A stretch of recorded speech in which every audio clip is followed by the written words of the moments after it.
BRS party చేసిన ఘన తప్పేందంటే విద్యార్థులకు ఉద్యోగాలు ఇస్తా అని చెప్పి వారికి జియో 46ని విద్యార్థులకు ఉద్యోగాలు లేకుండా వారి కడుపు మీద కొట్టినట్టయింది. దానితో విద్యార్థులందరూ ఏకమయ్యి ఈరోజు కేసీఆర్ పాలన దింపారు.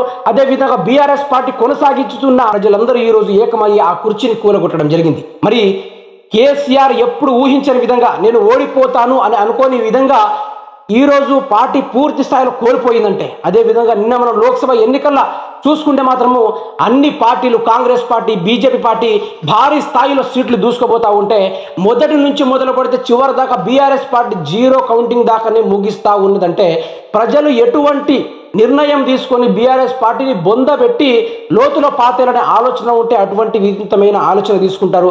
కాబట్టి ఇక్కడ కేసీఆర్ ఓడిపోవడానికి గల కారణం 3 అయితే ప్రధానంగా ఉన్నాయి. ఒకటి, జియో 46 బాధితుల విద్యార్థులకు తెలంగాణ కొట్లాడి తెచ్చుకున్నా కూడా ఉద్యోగం